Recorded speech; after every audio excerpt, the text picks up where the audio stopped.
Hola, ¿qué tal amigos? ¿Cómo están? Sean todos bienvenidos a este espacio donde a través de lo que se pretende sea una amena charla, intentaremos encontrar precisamente ese momento, evento, anécdota o confesión que a todos nos hará decir, ahí está el detalle. El día de hoy compartiré la mesa con una mujer muy interesante, licenciada en Trabajo Social por la Universidad Don Bosco de Uruapan, una tía como ninguna, y eso me consta.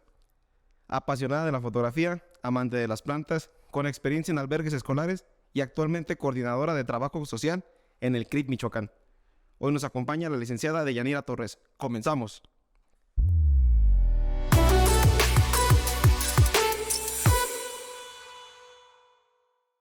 Pues como les comentaba al inicio del video, el día de hoy estamos con una invitada muy especial, con quien tengo la fortuna de ser, somos parientes en tercer grado, se puede decir, o somos compadres de grado también.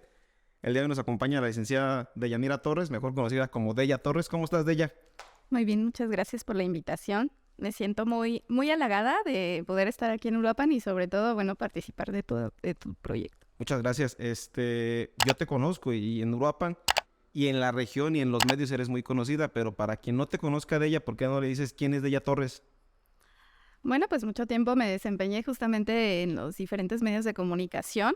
Lo único que no hice fue radio, justamente porque no me gusta mi tono de voz, pero bueno, estuve trabajando en Canal 7, en ABC de Michoacán, que es mi casa editorial, y bueno, comencé también ahí en La Opinión de Michoacán hace ya algunos ayeres. Y bueno, pues la verdad es que el tema del periodismo siempre fue una pasión inherente a mí, ¿no?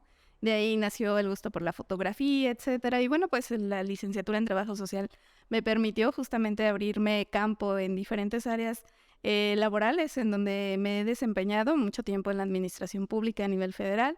Y bueno, pues sí, efectivamente, participando de forma directa en algunas de las administraciones pasadas, con muchos temas muy interesantes y que, bueno, además la verdad es que el área de la licenciatura en Trabajo Social te permite justamente moverte en diferentes espacios, ¿no? Y la verdad es que ha sido muy apasionante el trabajo.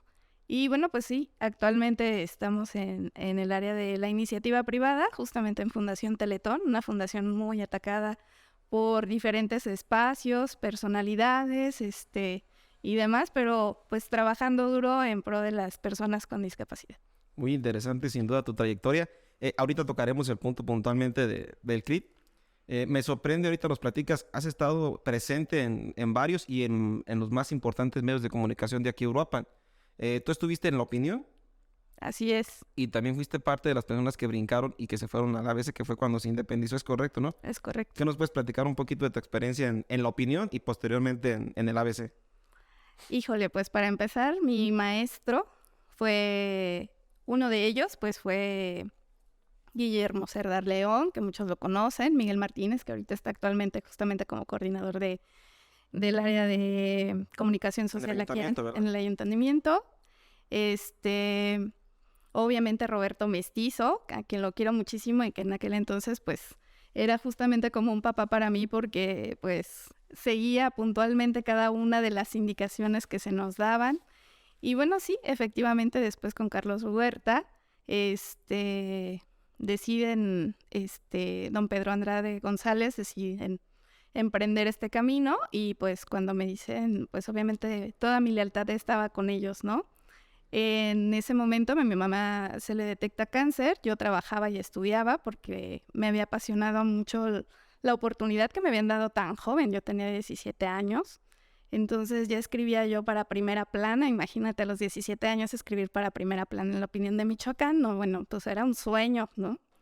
Entonces esta parte se empieza a volver súper apasionante y con todo el dolor de mi corazón, pues yo dije, no, pues ya no puedo. Entonces don Pedro me dice, no, claro que sí, pues quédate con la sección de cultura, es más ligero, no tienes que andar tanto en el ajetreo y puedes atender a tu mami, puedes continuar con la universidad. Y yo dije, pues si me da la oportunidad, va. Entonces cuando se da la transición a ABC de Michoacán, pues yo por supuesto que dije, claro, o sea, si ellos me han apoyado en el momento en el que yo más lo necesite, por supuesto que van a contar conmigo, ¿no?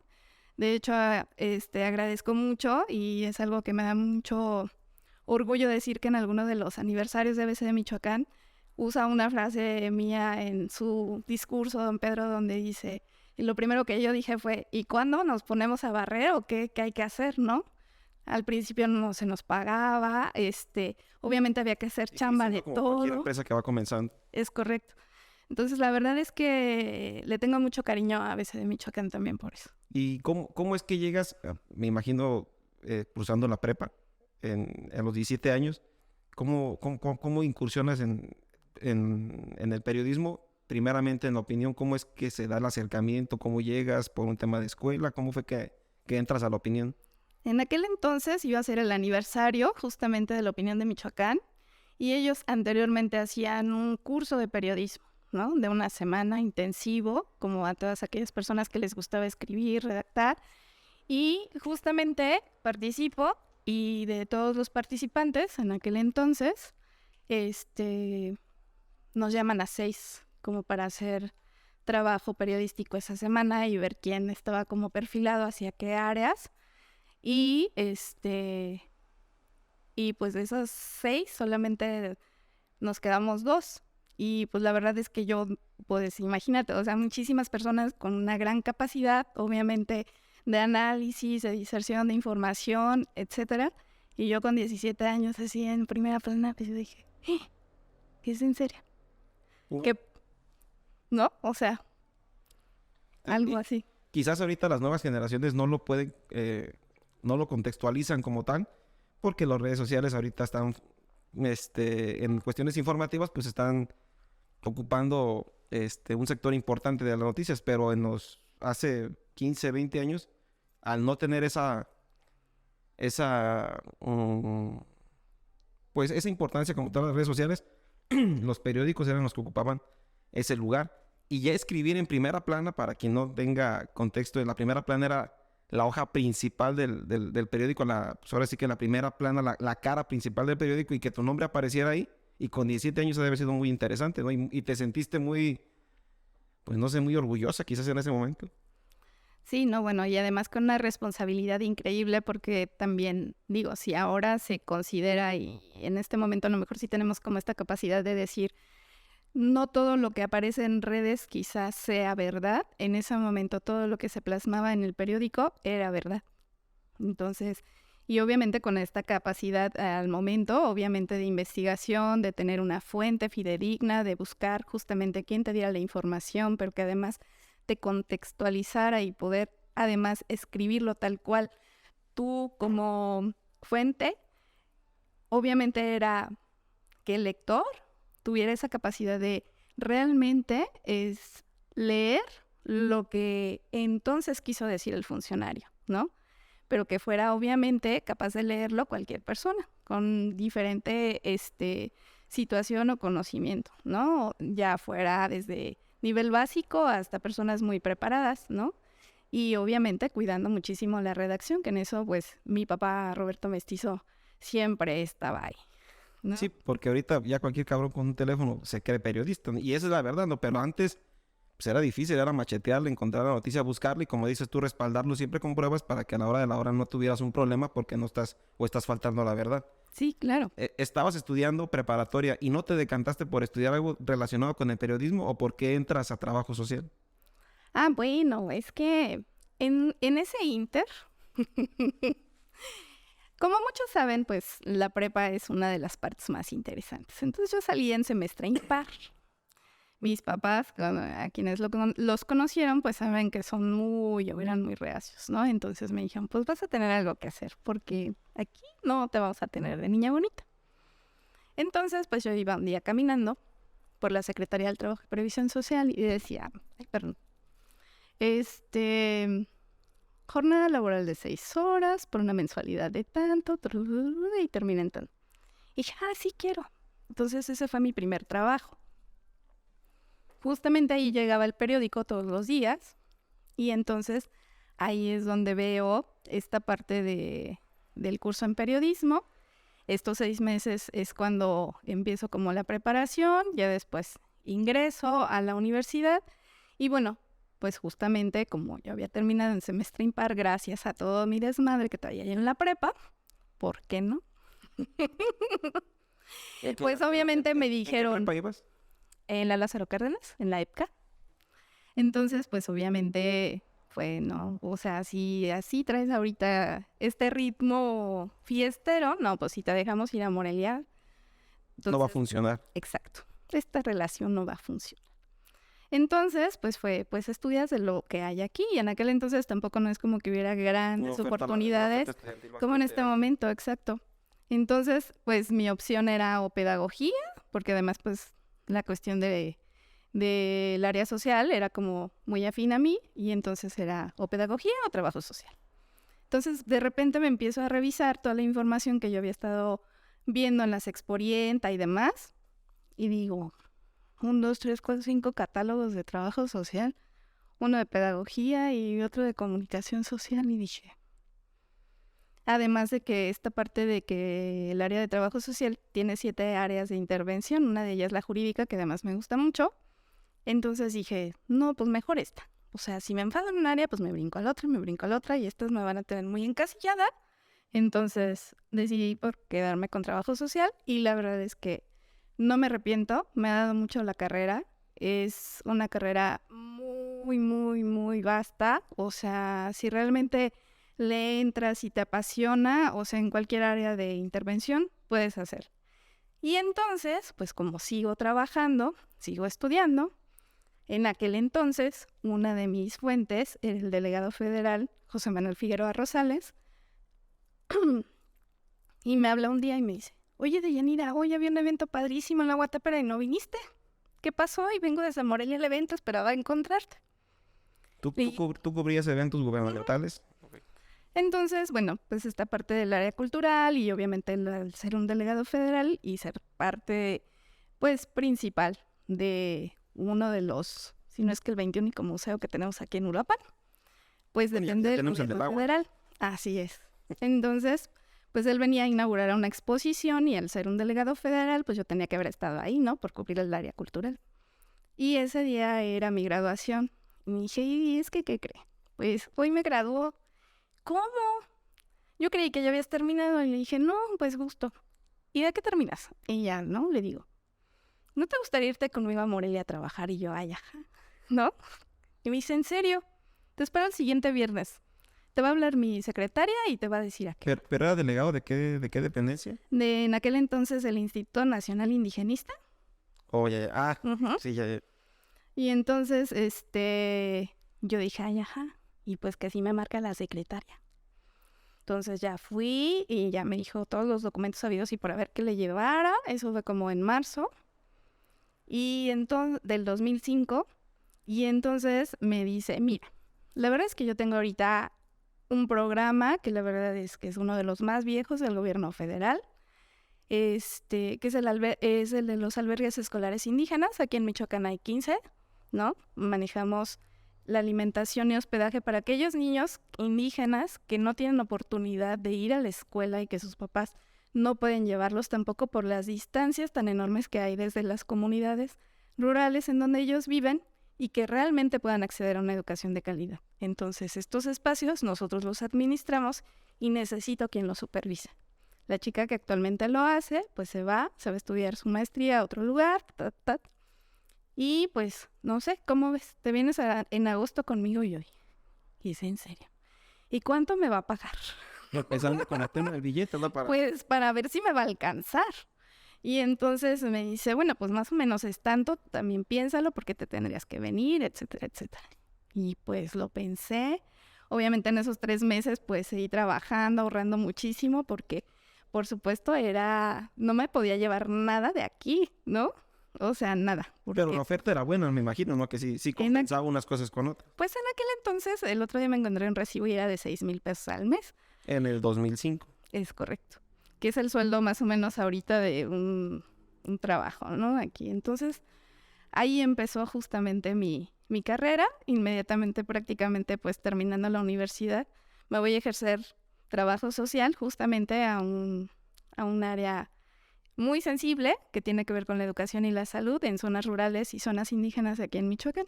Cosa difícil, ¿no? Porque actualmente, y desde esa fecha ya los graduados o los que terminábamos, era complicado encontrar un trabajo para poder ejercer tu carrera, porque no todos ejercían. Entonces te toca a ti la suerte y la fortuna de por las personas que conoces, terminar e inmediatamente ir. ¿Cómo fue tu despedida? ¿Cómo dejaste de trabajar aquí en los periódicos o en el ABC en ese momento? Ay, pues Sin llorar, ¿eh? No. no, también estoy muy agradecida. Me hicieron una esquela de despedida. Obviamente en aquel entonces también estaba trabajando en Canal 7 y pues también mi última intervención, pues fue muy padre, ¿no? Y de hecho sigo viendo a muchos de mis compañeros en el medio que continúan activos, Blanca Simón, Miguel de León, ¿No etcétera. extrañas trabajar en los medios de comunicación? Sí, claro. Los medios de comunicación, ya después entendí por qué era el cuarto poder. Sí. Pero, como realmente siempre me he movido muy firme, nunca hubo alguien que me llegara al precio ni me diera un chayote. Entonces, la verdad es que, crecer y mantenerte del periodismo es bien difícil. Es complicado, ¿no? Sí, es muy complicado. Y realmente tener esta cercanía con la población, el volverte un periodista en el que realmente las personas crean, no solamente es la persona, sino también la empresa a veces en donde estás, que te respalda, ¿no? Con esta fidedignidad. Y si bien a veces de Michoacán sigue trabajando en esto, pues ahora todos los medios se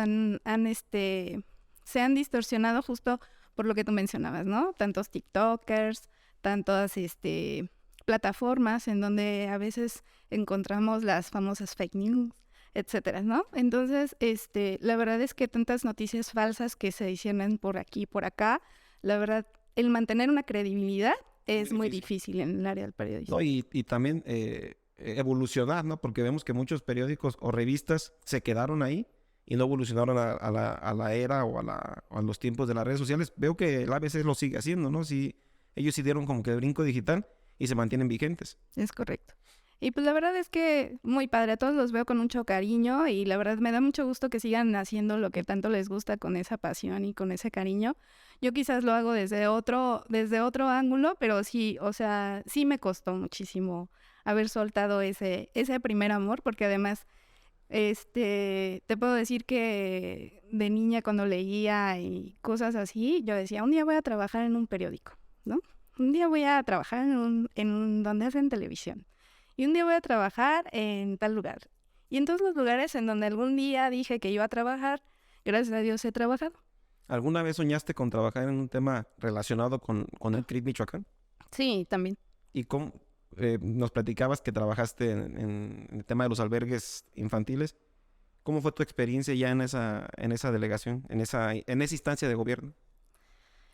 Pues interesante, porque primero fui la encargada del área de supervisión y después me quedé como encargada estatal y después me fui como encargada a nivel nacional. O sea, llegaste con siempre un toque de suerte, pero también con respaldo de tu carrera y de tus habilidades, me imagino, ¿no? Llegas como supervisora. ¿Cuánto duraste en llegar hasta la Ciudad de México para ser encargada nacional? Pues la verdad es que fue un corto tiempo, o sea, fueron como 3 años. Pero en aquel entonces, obviamente, mi jefa a nivel nacional identificaba muy bien, ¿no? Como esta parte de lo que te comentaba, ¿no? El de ser honesta, transparente con el uso de los recursos, la temporalidad del hacer uso de ellos, porque obviamente también tienes muy marcados los tiempos con Hacienda, etcétera. Entonces, y el trabajar con niños, pues no es tampoco como nada tan fácil, pues imagínate, o sea, prácticamente te los dejan a cargo. Los albergues están en la zona de la meseta purépecha y en la zona de la costa náhuatl. ¿Ese programa sigue vigente todavía? Es correcto. Oh, qué bueno. Y pues viene desde los 50. Entonces es uno de los programas, yo me atrevería a decir que es el más viejo que sigue vigente del gobierno federal y que si bien ha ido modificándose, pues la verdad es que sigue siendo necesario, ¿no? ¿Cómo funciona un albergue, Jan? ¿Cuáles son las reglas? ¿Cuáles son las personas que pueden acceder? ¿Qué es lo que te ofrece un albergue? Un albergue escolar indígena pues está ubicado principalmente en una cabecera municipal. Por ejemplo, hay uno en Santiago Tangamandapio, hay otro en Santo Tomás.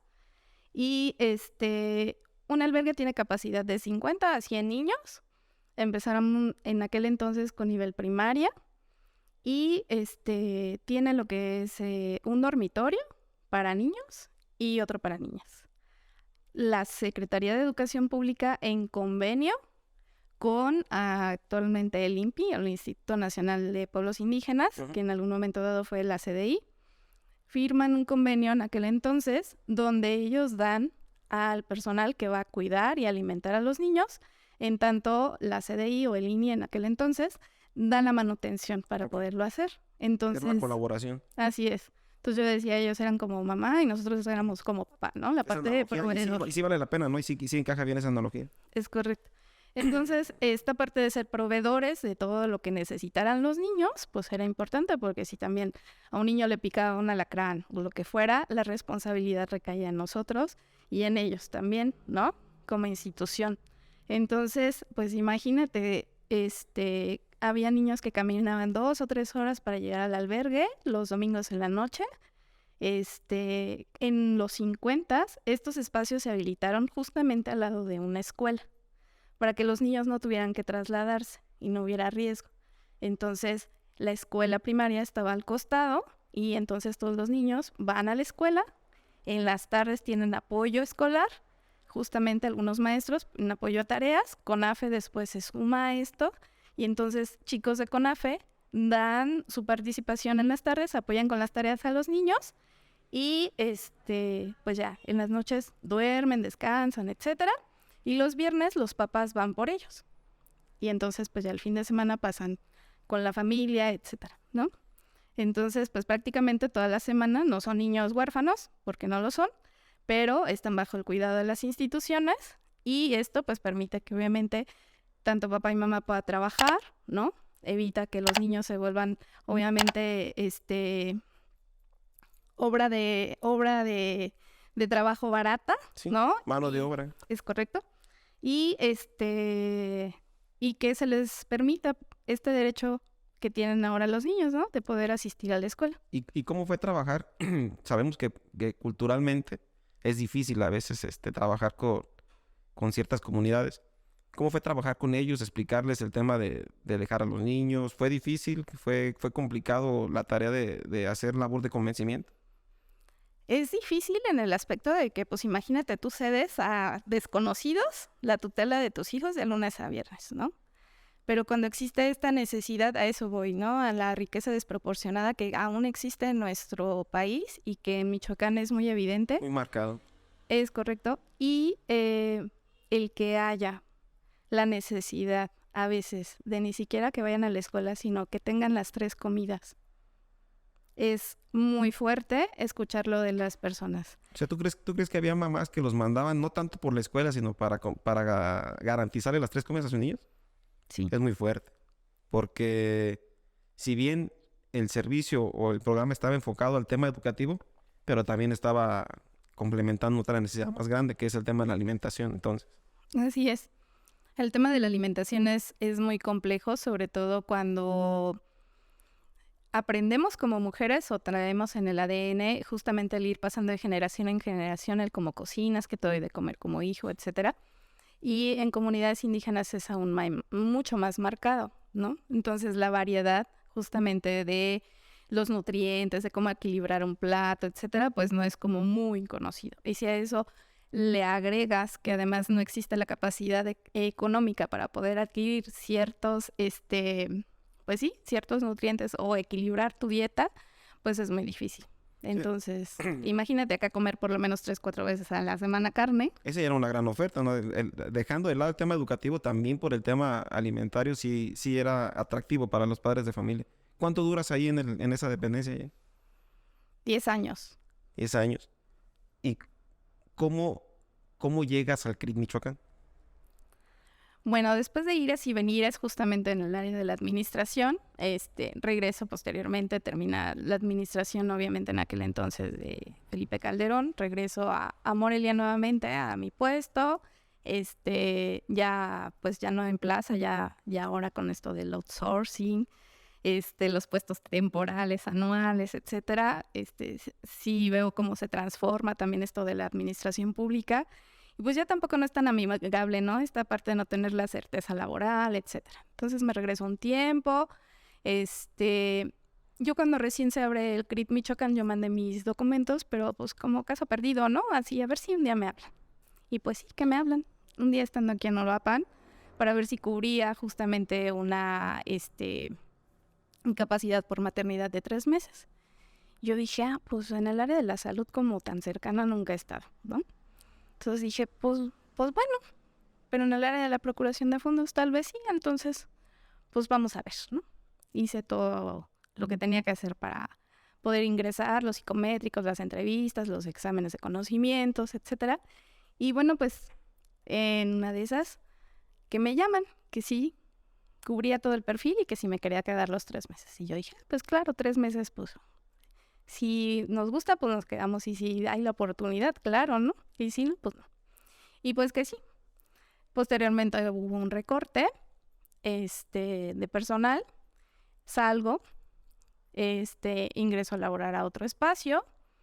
Y a los meses también nuevamente me dicen de la oportunidad de entrar al área de recaudación de fondos, en donde también tengo como esta habilidad, ¿no?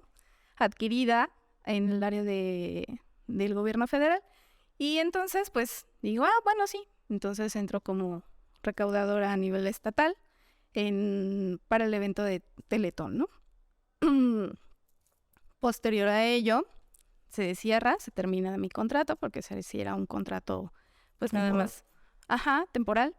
Y existe la posibilidad de que regrese al área de trabajo social. Y regreso nuevamente al área de trabajo social, ¿no? Y bueno, nuevamente hace un par de meses, un año más o menos, se vuelven a dar movimientos al interior, queda abierta la vacante de la coordinación y pues hago todo el proceso ahora para poder acceder a la coordinación y me quedo con la coordinación de trabajo social.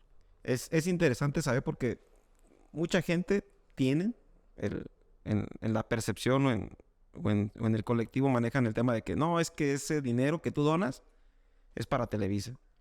O es un fraude de Televisa. O está lavando dinero de Televisa. Pero luego también te toca conocer gente que dicen, no, yo ya recibí apoyo, yo ya recibí terapias y mi hijo o mi hija son un claro ejemplo de que sí funciona. ¿Qué nos puedes platicar acerca de eso? Porque me dijiste que también estuviste en el área de recaudación. ¿Qué tan cierto es eso, Yanni? ¿Qué tan falso es eso que la gente maneja que el dinero se lo queda a Televisa? Mira, cuando empieza Televisa a incursionar o cuando empieza la fundación, obviamente a nivel corporativo, pues hay conocimiento de los administrativos de Televisa, son amigos, etcétera, ¿no? Entonces yo como tu amigo, pues te digo, oye, traigo este proyecto, le dice, sí, te apoyo, ¿no?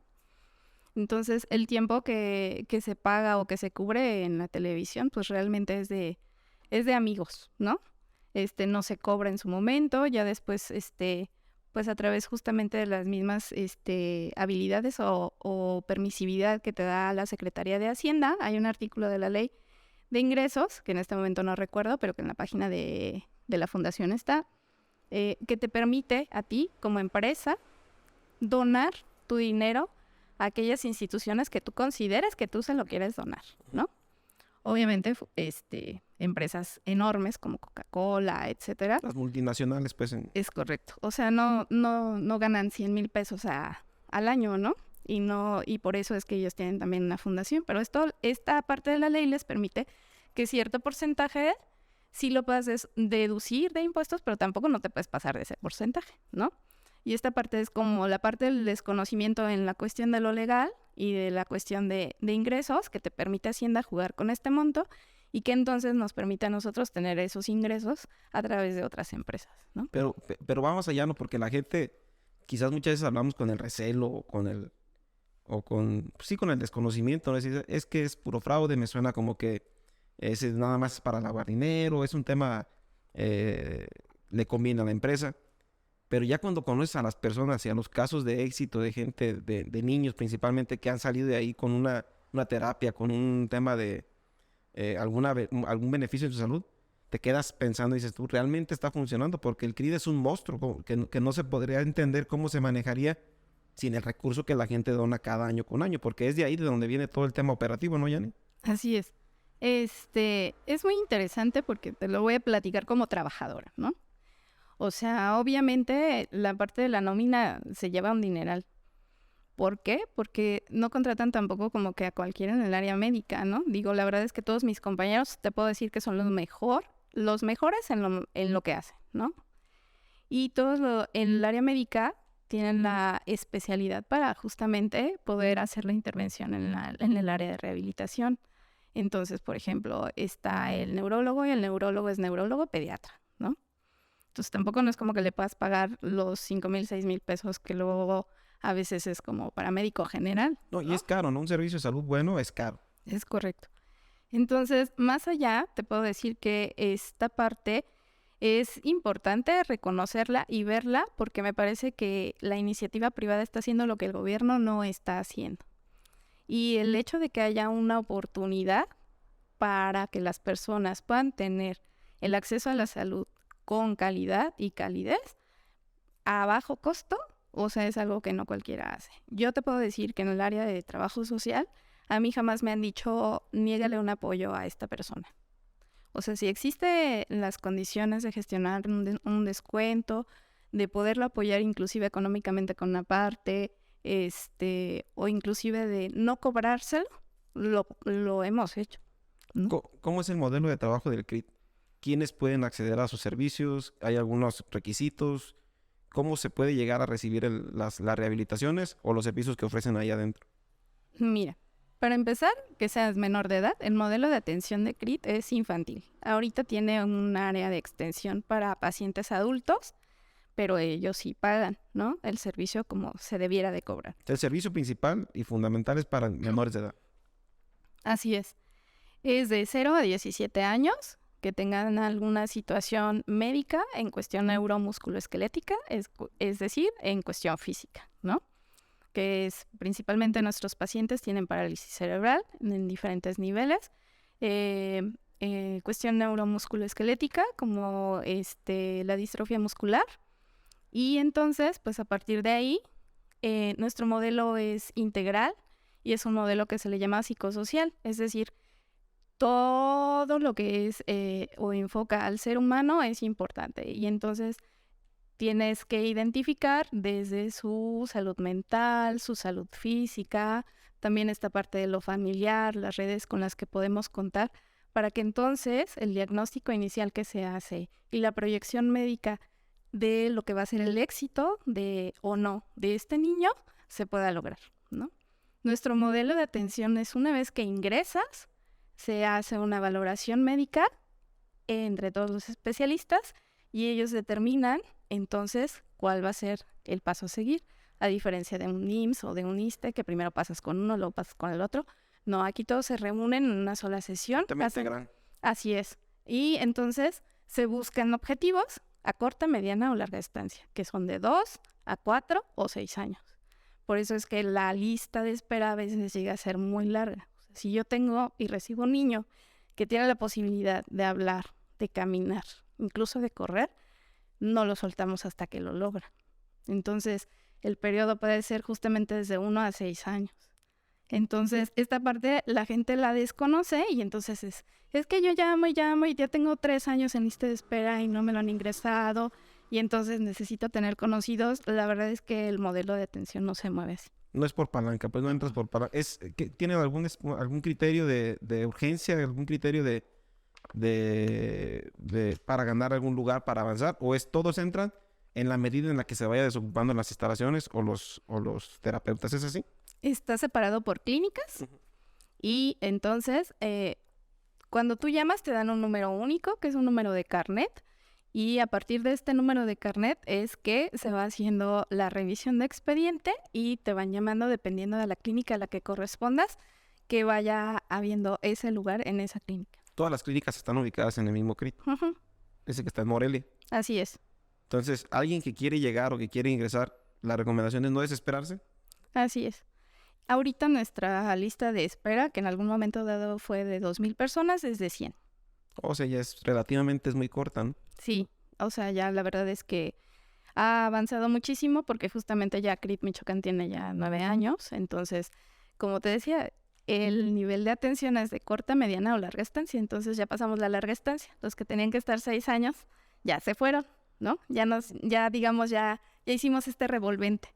Entonces tenemos niños nuevos que son los que están teniendo actualmente la atención y que es muy padre identificar justamente sus redes de apoyo y tenemos varios casos de éxito no solamente en la cuestión del desarrollo físico, sino de la inclusión laboral, de la inclusión escolar, ¿no? ¿Tienen convenios o manejan alguna especie de convenios para el tema de la inclusión escolar y laboral?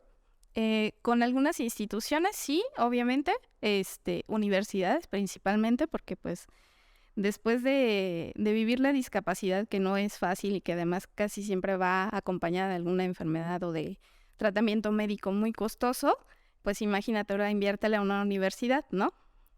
Que además tenga que permitirte el acceso y que además tenga la accesibilidad para que sea realmente inclusiva, ¿no? O sea, entendiendo la palabra inclusiva como que las instalaciones que le brindan los medios para que una persona con alguna alguna capacidad, ¿cuál es el término correcto de ella? Ya entrando en el tema, el término correcto es persona con discapacidad. Ese es el término como se debe. Así es. Y la discapacidad es una condición de vida. No es una enfermedad porque no se les va a quitar, pero es una condición de vida. Entonces, el término correcto actualmente por la norma es persona con discapacidad. Que se debe aplicar es persona con discapacidad, no con capacidades diferentes ni con... Sí, no, ni personas especiales, porque todos somos especiales y todos tenemos capacidades diferentes. De hecho, hay algunas empresas, el otro día iba a comprar un boleto de avión y otro de autobús, y vi que en el check-in para poder hacer así, personas con capacidades diferentes. O sea, como instituciones nos debemos ir actualizando, porque la verdad es que sí, quienes estamos metidos en el rollo dices, oye, no sabe, ¿no? Entonces, toda la cuestión médica, el contexto de glosario y cuestión legal, lo pueden encontrar también en la página. Inclusive ha habido abogados que se han acercado a mí justamente cuando existen hijos con discapacidad al momento de presentarse en algún juicio, pues para poder tener los elementos y las palabras correctas para ser usadas, ¿no? Okay. Que esto también es importante. ¿Qué servicios presta el CRIP? Hablabas hace ratito de temas de medicinas. ¿También apoyan con el medicamento? Si es parte de la enfermedad o no, o qué es lo que sí llega a ser el CRIP por una persona, por un niño en este caso. El pago obviamente ahorita, bueno, es que sí me gustaría explicarles también algo que es importante, que es la parte económica o administrativa, ¿no? Si tú tienes un niño con discapacidad, ingresas, etcétera, se te hace un estudio socioeconómico. Y este estudio socioeconómico justamente identifica cuáles son tus ingresos, pero también cuáles son tus egresos, ¿no? Y a partir de ahí, el sistema en automático te dice cuál es tu estrato económico. El estrato económico, justamente para el área de trabajo social, viene desde el Diario Oficial de la Federación, o sea, no lo inventamos, ¿no? Y está dividido justamente de acuerdo también a la parte regional económica, etcétera. Y entonces, puedes pagar desde $1 hasta pagar el servicio completo. En función de tus capacidades. En función de tu capacidad económica. El socioeconómico que se hizo previamente. Así es. Y en función de este nivel, es cuando pasas al área de trabajo social, oiga, necesito este medicamento, me sale carísimo, ¿qué posibilidad hay de que me lo consiga más barato, aunque yo lo pague? O si existe la posibilidad de que me apoyen a pagar una parte. Y a partir de ahí se hace el discernimiento, por decirlo de alguna manera, de a quién sí le apoyas completo, a quién no, etcétera, ¿no? Sí, pero siempre en función del estudio que se hizo previamente, ¿no? Entonces, hay personas que sí reciben pues prácticamente la totalidad, ¿no? Del apoyo, me imagino. Sí, hay personas o familias que viven en extrema pobreza, que en lo que apoyamos a empoderar el proceso tanto de papá o de mamá, es importante pues sí apoyarlos, porque a veces es nula la capacidad para poder generar redes de apoyo. Y en tanto lo podamos hacer, entonces vamos apoyando. Siempre y cuando también sea una familia comprometida, que obviamente siempre tengan buenas condiciones al peque y que además esté comprometida con el proceso, ¿no? Son los requisitos que te preguntaba hace ratito. ¿Hay algunos requisitos? Es eso, ¿no? El compromiso, el tener en buenas condiciones a los pacientitos, me imagino que se le llama así pacientes, y son los únicos compromisos que pide el CRIT para poder trabajar con ellos. Mira, los requisitos como tales, pues es el hecho de que tú levantes la mano y que en la valoración física el médico en especialidad de rehabilitación diga sí, puedes entrar porque sí tienes algún tema médico. Ya en la cuestión, digamos, monetariamente hablando, para poder recibir un apoyo, es esta parte en donde nosotros identificamos en el área psicosocial, que es de psicología y de trabajo social, que tanto sí está trabajando la familia, que tanto no, que tanto hay un apego al tratamiento, que tanto no. Y obviamente esto se ve reflejado en la cuestión física del niño, ¿no? Entonces, de forma diaria, cada clínica se reúne con su equipo e intercambia esa información de las familias, cómo están trabajando, etcétera. Y hay reuniones muy particulares en donde si algo está fallando, van a llamar a toda la familia para poder explicar por qué no está avanzando. Es una corresponsabilidad, es terapias y el seguimiento médico con lo que también en la casa se le tiene que apoyar y seguir ayudando al paciente, es correcto, ¿no? Así es. Y si deja de existir ese trabajo, ese apoyo, no te sacan, nada más te llaman para decirte, ¿sabes qué estás dejando de hacer esto? Apóyanos para que la rehabilitación, a final de cuentas, sea más rápida. Así es. O se pueda lograr. El tema está en que nosotros apoyamos en que ellos puedan aprenderlo, pero quien está 24/7, pues eres tú como papá. Entonces, si no existe realmente este trabajo real, es muy notorio cuando llegan a terapia física, cuando llegan a consulta, que el niño está exactamente como tú lo viste la semana pasada. Y me imagino que en tu área, en el área de trabajo social, estás muy presente y tienes en tu trayectoria, llevas, ¿qué? ¿5 o 6 años? ¿7 años en el CRIT? ¿Cuánto llevas? Sí, entre idas y vueltas 7 años. 7 años. Tienes muy presente algunos casos de éxito, ¿no? Y muy marcados, me imagino. No sé si nos puedas compartir alguno que tú nos puedas decir, ¿sabes qué? Estaba muy difícil la rehabilitación y se logró, o nos costó mucho trabajo, o fue significativa por esto, fue muy especial por esto o lo otro, algo que nos puedas compartir. Sí, pues ya luego te invito para que presentarte algunos de mis pacientes. Pues mira, el caso de los más exitosos es el simple hecho de que les permitan a veces el desapego seguro. ¿A qué me refiero con esto? Tienes un niño con discapacidad que de lunes a viernes estás en actividad, shalá, sábado y domingo pues en la casa, ya ni lo sacas, etcétera, pero siempre está contigo. Entonces el hecho de que le permitas a veces salir ya es así un éxito enorme, ¿no? Tengo niños desde el hecho de que levantaron la mano y quisieron conocer el mar por primera vez, ¿no? Y que pudieron meterse a nadar porque también reciben obviamente terapias y el hecho de sentir la textura del agua a lo mejor resultaba muy inquietante, etcétera. Hasta chicos que, bueno, ya egresaron, ¿no? De la licenciatura, y que están trabajando ya en otros espacios, ¿no? Tengo diseñadoras de ¿Les moda. dan seguimiento? ¿Siguen en contacto con ellos? Sí, en la medida de lo posible, sí. Un programa como tal lo maneja otra área, pero sí, en la medida de lo posible, sí. Porque también para nosotros, pues, son personas que inspiran muchísimo. O sea, son seres humanos que han sacado lo mejor de ellos para convertirse en la mejor versión todavía y el desarrollo de la capacidad de resiliencia que tienen para poder llevar a cabo otras actividades, pues la verdad es que es maravilloso, ¿no? Entonces, claro que sí. Tenemos también historias pues desgarradoras y que pues igual en su momento no es el momento para hacerlo porque tenemos que hablar de cosas que nos inspiren, ¿no? Pero también en esta parte del acompañamiento pues hemos acompañado hasta el que no lo dejaban tener novia y quería tener novia. Ah, o sea, claro. Y adentro del mismo pues es un acceso. ¿El noviazgo? Es un derecho al que todos tenemos, Claro, sí. ¿no? Entonces, tengo pacientes que tienen novias y novias guapísimas, ¿no? Todavía no he sido invitada a ninguna boda, pero sí tengo muchos Pero que me imagino que pronto va a haber alguno, ¿no? esperemos que sí. Y esto es muy padre porque te das cuenta cómo puedes transformar la vida de alguien dándole la seguridad que necesita para que pueda hacer muchas cosas y que es capaz de poderlas hacer. A lo mejor no como tú y yo las hacemos, ¿no? Desde cocinar a lo mejor con la boca o haciendo movimientos diferentes, pero que haciendo las adaptaciones correctas las puedes hacer, ¿no? Y que puedes llegar a ser inclusive el mejor en lo que haces, sin necesidad de tener a lo mejor esos 2 pies, esas 2 manos, pero que justamente esta misma necesidad o carencia te permite entonces desarrollar otras áreas, otras partes de tu cuerpo que en otro momento no lo harías.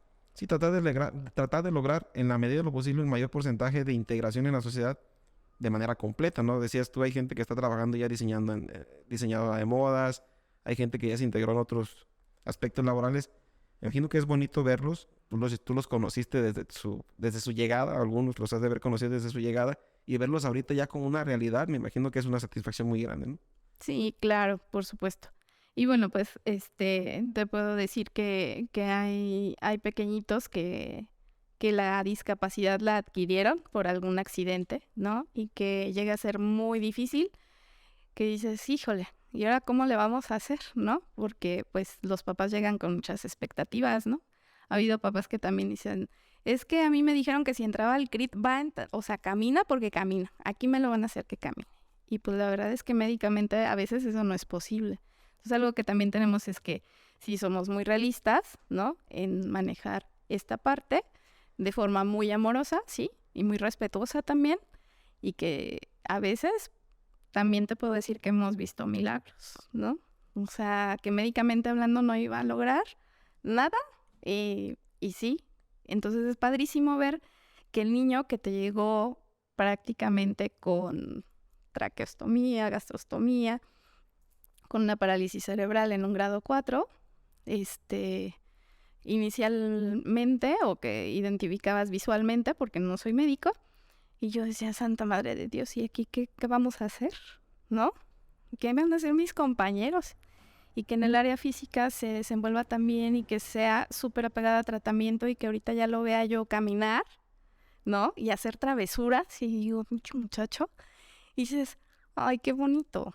O sea, la vida te devuelve como todo el esfuerzo y todo el compromiso, tanto de la familia como de nosotros, de involucrarnos con cada uno de ellos, porque no son una receta de cocina. No sé, Esa es la otra. y cada uno tiene su particularidad, sus necesidades y sus tratamientos, ¿no? Y me imagino que también tienen el tema psicológico muy apoyan con la familia para el tema psicológico, por lo que decías, no llegan con sus expectativas muy grandes y de repente debe ser complicado decirle, no, espérate, no va por ahí, vamos a hacer lo posible, pero quizás no se logre. Me imagino que el tema psicológico es parte fundamental para poder lograr la rehabilitación. Sí, claro. Y también la otra, o sea, hay quienes no van a lograr una rehabilitación y únicamente es para que tú como cuidador no te vayas a lastimar y que le puedas dar la mejor calidad de vida a tu paciente. Entonces esa parte también es muy compleja y efectivamente se trabaja, porque si no, entonces, ¿qué vamos a hacer si tú te lastimas? Sí. Si 24% está contigo, no está acá. O sea, sí es como esta responsabilidad compartida, pero también te tengo que cuidar a ti como cuidador primario, porque si no, entonces, ¿qué va a ser del peque o de la peque? Para llegar al CRIT o para llegar a recibir, ¿tienen algún convenio con organismos de gobierno para dar un acercamiento o trabajan con el DIF o algo para que sea más fácil? ¿O es directamente y únicamente con el CRIT? No hay ningún convenio, no hay manera de llegar un poquito más rápido, no hay manera de si voy al ayuntamiento quizás me brinquen para allá o me lleven, ¿es directamente con el CRIT? Sí. Tú llamas, das los datos y te van a asignar el número de carnet que yo te decía inicialmente, y de ahí es que se da la atención y el tratamiento. Sí hemos hecho trabajo colaborativo con los DIFs, porque también son parte esencial cuando empezamos justamente a hacer este trabajo, y ellos hacen como este primer filtro, ¿no? Si ya identifican familias que ya se habían acercado, que ya tienen número de carnet, pues sí se identifica qué fue lo que pasó. Lo que ha pasado, y muchas veces lo vemos, nosotros lo llamamos como paciente perdido, es que últimamente ya nadie tiene teléfono fijo. Y entonces se te pierde el teléfono y ya nadie hace por recuperar el número que tenías, sino compras otro, porque te sale de repente es más Pero ese económico. número lo dejaste ahí para que te llamaran de vuelta al CRIT. Y ese fue el que tú dejaste. Entonces, ya no hay manera de que nosotros nos podamos comunicar con la familia. Eso es algo que sí nos ha pasado mucho, y que entonces ahí es donde ha entrado como este vínculo con los DIFs para poder retomar esta comunicación, y que esos pacientes que nosotros ya nos habían llamado hacía 5 años, pues pueda retomar y entonces ver en qué situación de diagnósticos. Mencionabas hace un momento que si bien el CRIT surgió para niños y para jóvenes, recién acaban de trabajar o empiezan a trabajar con personas adultas, ¿no? Pero es otro esquema de trabajo. ¿Qué nos puedes platicar de eso de ella? También, igual, llamas, se te hace una valoración y hay un porcentaje de por ejemplo, de las citas del día que pueden ingresar los adultos y se les hace el espacio. Obviamente comparten espacio físico con los niños, porque no es así como que a todos los niños los saquen para poder trabajar con los adultos, pero sí se da la atención a los adultos. Y en el tema de adultos, ahí sí hay un tema de cobro, es unas tarifas, porque pues, se supone que el programa nació para jóvenes. ¿Cómo se maneja esa situación con ellos? Ellos pagan el total de lo que cuesta un servicio. Por ejemplo, un servicio médico con una especialidad está en promedio de 800 y tantito, ¿no? Que allá afuera lo puedes encontrar hasta en 1000, 1200, ¿no? O sea, no deja de ser también una oferta atractiva porque es más económico que el resto de las opciones que hay en la ciudad o en los lugares. Así es. Entonces, pero sí, pagas el servicio completo. Actualmente, ¿cuántos CRIT hay trabajando de ella aquí en México? O bueno, o cerquita de aquí de Michoacán. CRIT Michoacán es el único que está en Morelia. Michoacán, bueno, hay paréntesis cultural. Busquemos. Son 22. Un hospital de oncología, que está en Querétaro, una fábrica de pelucas y una universidad Teletón. Y están por abrirse 2 CRITs más, uno en la Sierra de Tlapa, en Guerrero, y otro en Mazatlán, Sinaloa. ¿El hospital de oncología se llega directamente allá o también es a través de los CRIT como que te canalizan a llegar al hospital? Fíjate que el hospital de oncología es un mundo aparte, totalmente. Pero sí se puede llegar por ambas partes. Puede ser de derivación o bien puedes hacer el trámite directo. ¿Cuál es como, digamos, la primicia del hospital de oncología? Que tengas el diagnóstico, pero que todavía nadie te intervenga y nadie te dé la atención médica. Y entonces el hospital lo absorbe también igual, te hace un estudio socioeconómico y dependiendo de tu capacidad económica te cobra o no te cobra. Igual, un esquema similar al tema del CRIT, pero enfocado al tema de oncología. ¿Y la Universidad Teletón qué es ella? ¿Qué función tiene? ¿Cómo trabaja? Pues el de capacitar justamente a todos aquellos jóvenes que quieran aprender y estudiar, obviamente en rehabilitación física, en las diferentes áreas que maneja el CRIT, que es terapia física, terapia de lenguaje, terapia ocupacional, y entonces pues puedes acceder también a becas. Pero no para trabajar forzosamente en un CRIT, o sea, tú puedes salir y puedes trabajar ya en iniciativa privada, en gobierno, pero ahora sí que con las cartas credenciales que te ofrece haber trabajado o haber estudiado en una universidad como es la del CRIT. Así es. Quien quiera llegar ahí, ¿cómo es directamente también en la página? ¿Hay alguna situación para llegar? Puedes inscribir por la página. Ahorita me parece que hay algunas de las carreras que sí te permite estudiarlo online. Hay otras que no, que son de forma presencial. Pero también, pues, esta parte justamente que tú mencionabas, ¿no? El respaldo justamente de lo que hablábamos en un inicio. Sí, no, es una institución tan respetada en el tema de la rehabilitación que sí te puede ayudar a decantarte al final de cuentas si me voy a una opción educativa o no. Pues me voy a la del CRIT, ¿no? Que es la que tiene un poquito más de experiencia y que pues tradicionalmente es la que ya sabemos que funciona de mejor manera. ¿Qué le dirías a la gente de ella, a la gente que actualmente siguen estigmatizando mucho al CRIT o al Teletón y que no apoyan o que lo juzgan y que realmente en vez de apoyar o de ayudar, contaminan un poquito más con comentarios, con situaciones, la que ya sabemos siempre, ¿no? De que Televisa y nada más están hinchando los billetes. ¿Qué es tu opinión y qué es lo que les dirías tú a ellos de ella? Pues las puertas de todos los CRITs están abiertos en el área o espacio en donde ustedes vivan. Si encuentran un CRIT, pueden visitarlo. Siempre les podremos dar un recorrido. Y la verdad es que pues yo lo veo. Se transforman vidas, se transforman familias y transformas también esta parte de la sociedad, ¿no? Porque hay una pregunta que la dejaré al aire y es, ¿cuál es la política pública que cubre a los niños que entran a una casa hogar con discapacidad? No, pues no. O si tú conoces una casa hogar que reciba niños con discapacidad. Que aquí en Michoacán hay una. Que reciba niños, ya para empezar, ya sería garantía, ¿no? Que se les den los cuidados y las garantías a un menor en una casa hogar es muy difícil. Está muy complicado, entonces, que aparte de todo te ayuden con la rehabilitación, ¿no? Y sí los hay, porque sí conozco algunos centros de rehabilitación municipal y que también son muy buenos, pero quizás el tema económico no le alcanza para hacer lo que hacen en otros lugares como en el CRI de Michoacán. Yo te digo porque yo conozco uno que es en Siracuaretiro. Yo tuve el honor y el placer de haber trabajado en el ayuntamiento de Siracuaretiro, y ahí me tocó ver cómo trabajaban con un centro de rehabilitación que en la medida del ayuntamiento era de lo mejor, porque traían a pacientes de otros lugares a que se rehabilitaran. Y actualmente, creo que se llama Sergio, es un conocido, un buen amigo ahí. Él es de los que se dedican a dar terapias, y es muy bueno, pero quizás el tema económico a veces no alcanza, por lo que tú decías, ¿no? A veces el gobierno no le apuesta mucho al tema de la rehabilitación, y las personas que están dentro de estos centros hacen lo más y hacen hasta maravillas, que están, ahora sí que hacen más de lo que pueden porque no tienen el recurso, y es ahí donde entra ya la iniciativa privada pues a suplir lo que no está haciendo el Estado. Malamente no a suplir lo que no está haciendo el gobierno. Entonces, pues para puntualizar, el CRIT es un lugar que vive únicamente de las aportaciones que hace la gente en el Teletón, ¿es correcto?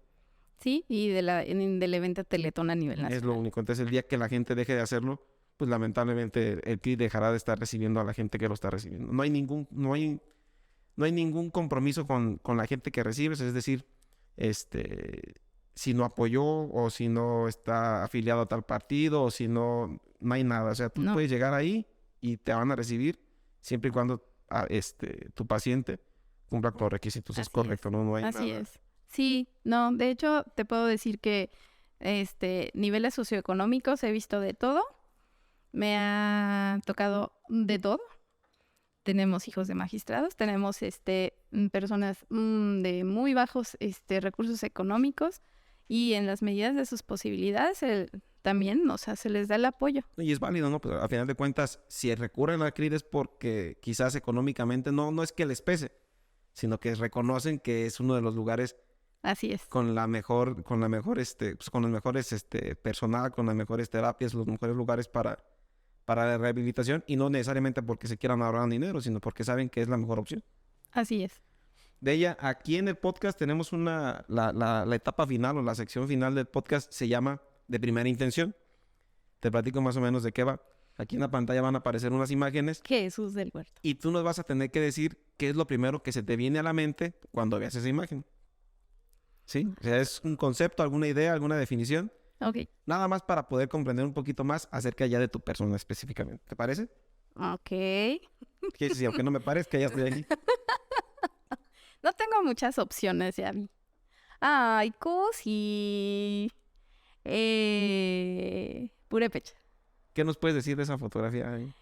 Ay, si mi memoria no me falla, traigo un traje de Patti Bucio, que anteriormente participaba con ella en cada Semana Santa en su exhibición de trajes regionales, y ese es uno de mis favoritos, que se llama Doncella del Sol, que es de Angahuán. Más o menos, ¿de qué año es esa fotografía? Putz, yo creo que de hace 20 que hubo porque que sí, yo creo tenía, no sé, era de los 2000, sí es, 2001 por ahí. Un bonito recuerdo, ¿no? No manches, ¿de dónde sacaste eso? Ay, las orquídeas es mi pasión. Es mi gusto culposo y mi vicio más caro. Sí, es caro. Sí, es una diversidad muy padre, las cactáceas y las suculentas Si y las tuvieras que orquídeas. decantarte por alguna... No, pues las orquídeas. Sí, ¿por qué? Las orquídeas, me gustan más por el tema de la flor, y de que tardan, en la medida que tú le des cariño y realmente le nutras de lo que necesita, te va a florear. Son muy delicadas en su... No, pero necesitas perderles el miedo. Ah, ya. O sea, no... Entrarle pues con todo, no... Ajá. Sí, pues es un compromiso que adquieres también con otro ser vivo. ¿Sí estamos escuchando? Entonces, 100% orquídea, Sí. Team orquídea. Sí. Pero también te gustan las cactus. Ah, sí, claro, y las suculentas y demás, sí. Pero team orquídea, sí. Ay, uno de mis amores más grandes. Sí. No, bueno, pues es así mi casa editorial favorita. si, si en un futuro, porque no, dicen que nunca hay que decir que no, si en un futuro se te volvieran a abrir las puertas al tema periodístico, ¿regresarías? Ah, sí, sí, sin tema. Sin ningún problema. Sí, no. ¿Y qué área te gustaría cubrir? Ni híjoles. La cultural, yo creo que en la cultural tuve muchas cosas padres. Fue muy disfrutable para mí. El área de la política, de otros espacios, se me hacen interesantes, pero no, realmente el tema cultural me parece que es importante todavía continuarlo proyectando y es un área que no está tampoco muy explotada por mis compañeros Y actualmente. que lamentablemente con todo este tema de las polarizaciones políticas, luego resulta un poquito más llamativo hablar de política y ya casi no se aborda tanto como se hacía antes el tema cultural. Porque ya ahorita llama más la atención buscar el tema del morbo, el tema de la política, y se está dejando un poquito de lado, creo yo, el tema cultural. Ya no hay tantos espacios como antes para hablar de... Pues es que a veces ni siquiera ocupas espacios, ocupas realmente la suma de voluntades, ¿no? Yo me acuerdo de eventos padrísimos que se llegaron a hacer en la calle, en el centro. Lo único que hicieron fue cerrar como esto de las 8 de la noche y pirotecnia, baile, y todos aquellos barrios que querían participar y ya. Entonces, realmente ahorita sí veo esta parte con tristeza que no se le ha dado la proyección que debería, que me parece que hay muy buenos expositores en diferentes ámbitos y que no se está dando, ¿no? Por ejemplo, la escuela Mapeco, ¿no? Que es muy triste ver que sigue peleando todo mundo porque tengan los recursos para y que los recursos se sigan desviando, etcétera, ¿no? O sea, siendo que ha sido una cuna de tantos expositores. Al día de hoy, ¿cuál es la opinión que te merece el periodismo? Porque vemos que es muy atacado por muchos lados, los atacan, los señalan. ¿Cuál es la opinión que a ti te merece hoy en día la actividad periodística en el país, como en el país y sobre todo aquí en Europa? Híjole, es que en el país se ha vuelto un tema inclusive hasta de cuestión de vida o muerte, donde no podemos hablar tan abiertamente de ciertas cosas porque si picas entonces las costillas de aquel, o sea, recibas o no recibas chayote, te va mal, Complicado. ¿no? Y entonces te tienes que alinear. Y me parece que cuando se dio la apertura justamente con Vicente Fox del poder hablar abiertamente de diferentes temas y sin ser tan atacados y que sin que tu vida estuviera en ¿Sí riesgo lo siquiera sentiste, de lo sentiste opinar. así el cambio de la manera de poder hablar antes y después de Vicente Fox? Sí, claro. ¿Sentiste más apertura, un poquito más de... Sí, que caímos en esta parte que también no me parece tan agradable el faltarle el respeto a alguien, independientemente de, pero que sí hubo esta apertura y que pues en otras épocas, o sea, tú hablabas mal del gobierno y te iba mal también, ¿no? A lo mejor no nos dábamos cuenta, pero te iba mal, ¿no? Pero en esta parte de la evolución, o sea, me doy cuenta de que pues ahora te das cuenta y antes sucedía y sigue sucediendo lo mismo. Nada más que Entonces, ahora sí te das cuenta, nada más que, exacto. antes no lo hacías. Exacto. Entonces me parece que es una carrera a la que hay que tenerle mucho respeto. Hay muchos opinólogos, pero muy pocos periodistas. Es que son diferentes.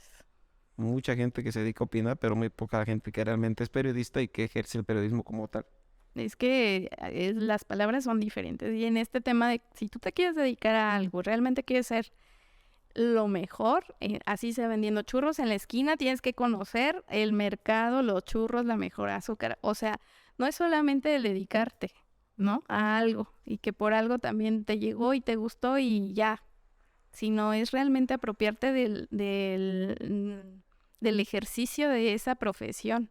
Fíjate que quizás es mi percepción, no sé si tú la compartas, pero creo que en Uruapan hay más periodistas mujeres que hombres actualmente ejerciendo la profesión. Y yo así lo veo y lo veo quizás desde un punto de vista, desde la ignorancia, pero yo sí lo estoy viendo así. Creo que hay más mujeres las que están ejerciendo actualmente el periodismo que hombres. No sé si tenga que ver algo con el tema de la ciudad o que nada más aquí, pero y hay periodistas muy buenas. Tú mencionabas hace ratito a Blanca, Grecia Está Ponce Grecia también es Ponce. muy buena. O sea, son referentes del periodismo aquí en la región, que sí son, que ya han dejado escuela, ¿no?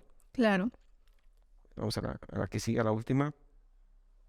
De ella, ¿cuál es la pregunta que jamás te han hecho y que te gustaría contestar? Híjole, pues no, creo que todo me lo han preguntado No en hay ninguna, diferentes contextos. no hay ninguna pregunta que digas, "Tú, a mí me hubiera gustado que me preguntaran esto, que me dijeran esto". No hay nada que con lo que te hayas quedado con ganas de decir. No. Ya todo te lo han preguntado. Me parece que sí. En la vida. No sé, tú no, pero en la vida sí. Ah, no, Sí. yo no. Pero me queda claro que ya no hay ninguna pregunta que alguien no te haya hecho ya. Sí. En diferentes momentos de tu vida ya te hicieron las preguntas necesarias. No te quedas con nada que decir. Uh-uh. Bueno, Y tampoco no es como que, ay, mi vida es un misterio y soy un libro cerrado que nadie puede ver. Pues no. Me parece que el intercambiar conocimientos o experiencias te permite justo esto, ¿no? Acrecentar. perfecto. Pues bueno, de ella, algo más que te gustaría agregar. Sé que tienes que otra de tus muchas actividades que tienes es la venta de orquídeas. ¿Qué nos puedes platicar de eso? Ah, sí. Para el 10 de mayo, justamente, tenemos siempre venta de orquídea, manteniendo precios extraordinarios. Y si ustedes hacen su apartado, entregamos a domicilio sin costo, sobre todo para aquellos amigos que no viven en Michoacán, que no viven en Uruapan y que quieren obviamente hacer llegar un detalle. Recuerden, las flores son en vida. ¿Hay envíos? O sea, tú los puedes, Sí, tengo 2 puntos de venta, gracias a Dios. Ahorita tengo un punto de venta en Morelia, justamente. ¿En dónde está ubicado para que la gente lo pueda? Sí, está ubicado en Avenida Lázaro Cárdenas, casi esquina con Acueducto. ¿Mm? Se llama, ay, ¿cómo se llama? Bueno, pero si no, lo vamos Lo vamos a poner ahí. en la descripción del video va a aparecer. Chapultepec. Y aquí en Uruapan, pues en Mercadita FEM, que fue justamente un proyecto que nació gracias a la Mercadita que nos apoyó Brenda Fraga hace un par de años y que bueno, de Estuvo ahí por aquí con nosotros. impulsamos y ya la vi por aquí. Y un saludo para ella también. Saludo para Brenda, muchas gracias. Y pues este punto de venta está en el centro, justamente. También aquí va a aparecer el domicilio, porque tampoco no me lo sé, yo no me sé el domicilio. Yo sé llegar. No, pero van a aparecer en la descripción del video, va a estar apareciendo los puntos de venta de las Orquídeas, es correcto. Y pues en Bruselas, esquina con Tlaxcala, a partir de toda la semana del mes de mayo. La primera semana vamos a tener en venta las orquídeas de 2, 3 varas florales, por supuesto. Y pues muchas gracias. No, al contrario de ella, muchas gracias a ti. ¿Algo más que quieras agregar? No, ¿Sería muchas todo? gracias. Ahora sí vamos a comer. Ahora sí vamos a comer. Pues bueno, esto ha sido todo por hoy en Ahí está el detalle podcast. Un episodio muy bonito, muy emotivo, donde aprendimos mucho de un tema que quizás desconocíamos, o que al parecer yo sí lo desconocía. Ya lo saben, suscríbase, denle clic a la campanita para que le notifiquen cada vez que tengamos o que compartamos un episodio nuevo. Eso fue todo y pues muchas gracias.